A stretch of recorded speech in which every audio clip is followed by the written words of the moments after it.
Assalamualaikum warahmatullahi wabarakatuh. Anak-anakku, hidup itu seperti bersepeda. Kalau kamu ingin menjaga keseimbanganmu, kamu harus terus bergerak maju. So, welcome in my learning video, and this video will be discuss pencatatan persediaan dengan sistem periodik. Oke, di video sebelumnya kita telah mempelajari transaksi yang berhubungan dengan persediaan, yaitu pembelian barang dagang secara tunai maupun kredit, retur pembelian barang dagang, kemudian pelunasan dengan potongan ataupun tanpa potongan.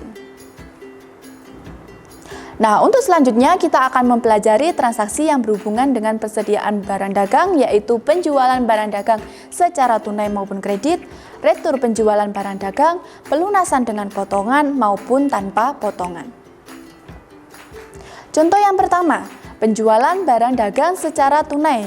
Pada tanggal 10 Januari dijual barang dagang sejumlah 10 juta secara tunai. Karena kita menjual secara tunai, maka kita akan mendapatkan uang. Dan kalau kita mendapatkan uang, maka kas kita bertambah. Kas berada di sisi debit jika bertambah. Lalu kreditnya apa? Karena pada waktu pembelian kita masukkan pembelian, maka pada saat penjualan kita masukkan ke penjualan. Jadi jurnalnya kas pada penjualan sejumlah 10 juta.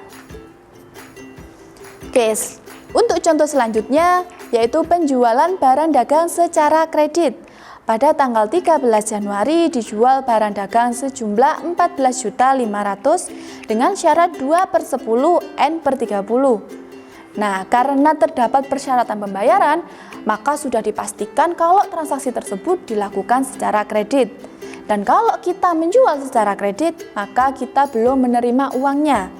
Kalau kita belum menerima uang, maka kita mempunyai piutang.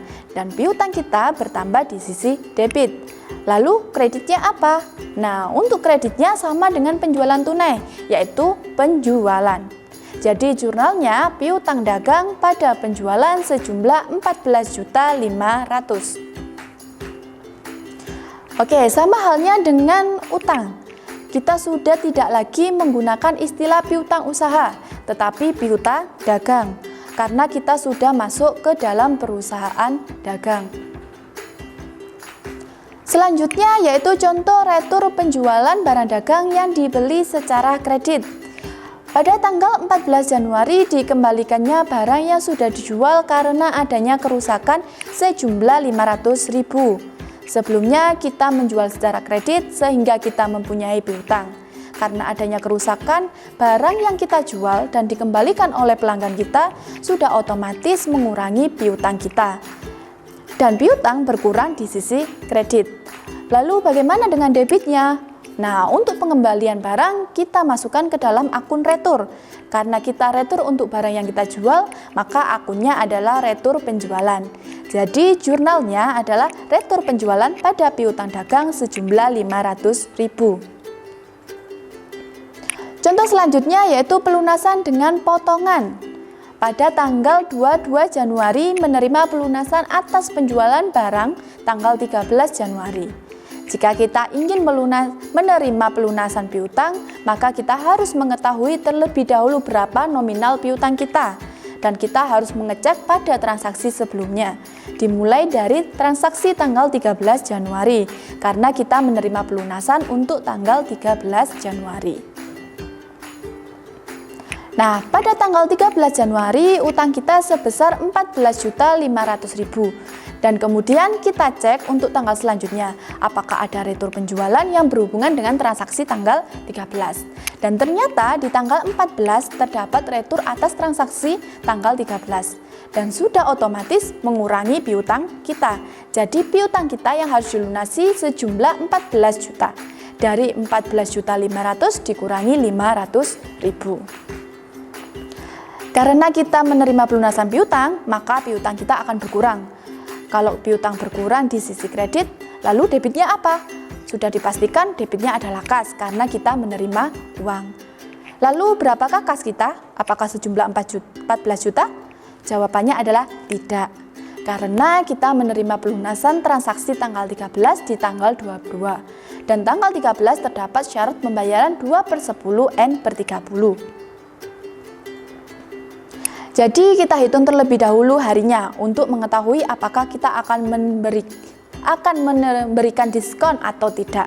Karena penjualan kita tanggal 13, maka menghitungnya mulai dari tanggal 14, yakni 14, 15, 16, 17, 18, 19, 20, 21, 22.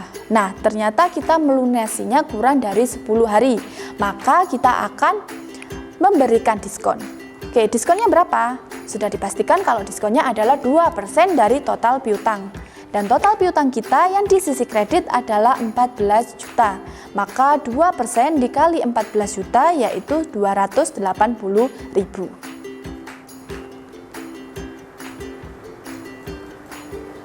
Jadi uang yang kita terima bukan 14 juta, sama dengan piutang kita, tetapi piutang kita dikurangi dengan potongan sebesar 280.000. Jadi 13.720.000. Sehingga kas yang di sisi debit itu adalah 13.720.000. Lalu kita lihat debit dan kreditnya sama atau tidak. Sudah sangat jelas terlihat kalau berbeda. Dan jika dihitung perbedaannya sejumlah 280.000 yang merupakan potongan, sehingga sisi debit harus ditambah 280.000 dan dimasukkan ke dalam akun potongan. Karena potongan atas penjualan, maka akunnya adalah potongan penjualan. Jadi jurnalnya kas 13.720.000 di sisi debit, potongan penjualan 280.000 di sisi debit, dan piutang dagang 14 juta di sisi kredit. Nah, bagaimana jika pelunasannya bukan tanggal 22, tapi tanggal 25? Berikut adalah contoh pelunasan tanpa potongan. Pada tanggal 25 Januari menerima pelunasan atas penjualan dagang tanggal 13 Januari. Cara mencari jumlah piutang kita sama seperti sebelumnya. Dan kita dapati piutang kita sejumlah 14 juta. Karena piutang kita terima, maka piutang berkurang, dan piutang berkurang di sisi kredit. Karena kita menerima pelunasan piutang, maka uang kita bertambah dan otomatis kas kita juga bertambah dan kas bertambah di sisi debit. Lalu bagaimana dengan nominalnya? Apakah sama 14 juta? Jawabannya ya, karena kita membayar transaksi tanggal 13 di tanggal 25. Mari kita hitung terlebih dahulu. Ingat ya, tanggal 13 tidak masuk hitungan.